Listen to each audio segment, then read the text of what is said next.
আজকে সকাল অন্য দিনের মতো সকাল নয়, কারণ আজকে মেয়েকে আমাকে স্কুলে নিয়ে যেতে হবে। তাই ঘুম থেকে উঠে প্রথমে ব্রাশ করে নিয়ে মেয়ের মাস্টারমশাইয়ের চা বসিয়ে দিয়েছিলাম।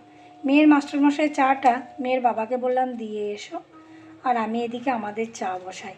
আমাদের চা বসিয়ে চাটা তাড়াতাড়ি ঝটপট খেয়ে নিতে হলো, কারণ মেয়েকে তো স্কুল আমাকে নিয়ে যেতে হবে। মেয়ের বাবার আজকে ডাক্তারবাবুর চেম্বার আছে, থাকতে পারবেন না।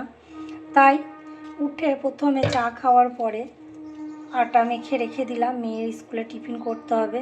আমার মেয়ে আবার রুটি খেতে চায় না পরোটা ছাড়া। যাই হোক, আটার ময়দা পাইল করে মেখে রেখে দিয়ে আলু ভাজার জন্য আলুগুলো কেটে নিয়েছিলাম।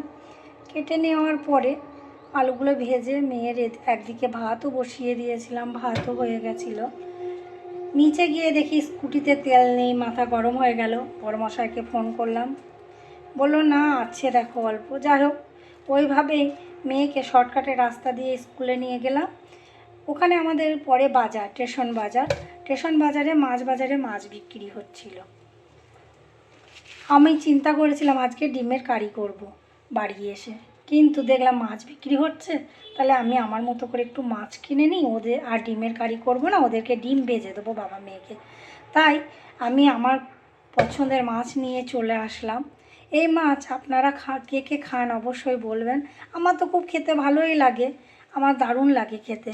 বৌদিকে বললাম, বৌদি যে মাছ বিক্রি করছিল মাছটা একটু পরিষ্কার করে দিলে ভালো হতো। তাই বৌদি কেটে বেছে দিল। আমি বাড়ি এসে একটু ঘষে নিয়ে এবার মাছটাকে আমি পেঁয়াজ আর কাঁচা লঙ্কা দিয়ে ঝাল করব। কেউ তো খাবে না, ওরা বাবা মেয়ে, আমি তো একা খাবো, আমার একার জন্য।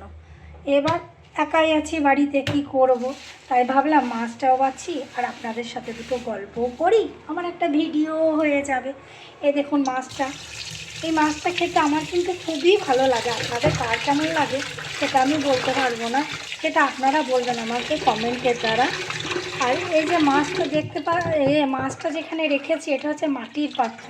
এটা আমি আমার মাসির বাড়ি থেকে এনেছিলাম। আমার মাসির ছেলে আর আমি দুজনে মিলে গিয়ে এটাকে নিয়ে এসেছিলাম। এটাকে যখন আমি আমার বাড়ি পান্ডুয়া নিয়ে আসি, ওখান থেকে তখন খুব কষ্ট করে এনেছিলাম। কষ্ট বলতে কি, কাপড়ের ভাঁজে ভরে নিয়ে এসেছিলাম। কারণ এত কষ্ট করে নিয়ে আসা এই মাটির পাত্রটা যদি ভেঙে যায় মাঝ রাস্তায়, সেইভাবে। আর এই মাটির পাত্রটা মাছ ঘষা হয় খুব সুন্দর। যেহেতু আমাদের বাড়িতে আঙিনা নেই, আঙিনা মানে উঠোন, সেই জন্য ঘরের মধ্যে মাছ ভাজতে হয়। আমার বরমশাই মাছ খেতে অত ভালোবাসেন না, তার জন্য মাছ দেখলে উনি একটু রেগে যান। উনি যখন ঘরে থাকেন না তখন একটু মাছটাকে পরিষ্কার পরিচ্ছন্ন করার ব্যবস্থা করি। আর মাছ ওনার সামনে রান্না করলে গন্ধ পায়, চিমনি জ্বালালেও কী হবে, ওর নাকে সেই গন্ধটা যাবে, কি আর করা যাবে। কিন্তু আমি এই মাছ খেতে ভালোবাসি, আমি মেচ্ছো ভাতে বাঙালি। আপনারা কি আমার মতো মেছো ভাতে বাঙালি? অবশ্যই জানাবেন কমেন্টের মধ্যে।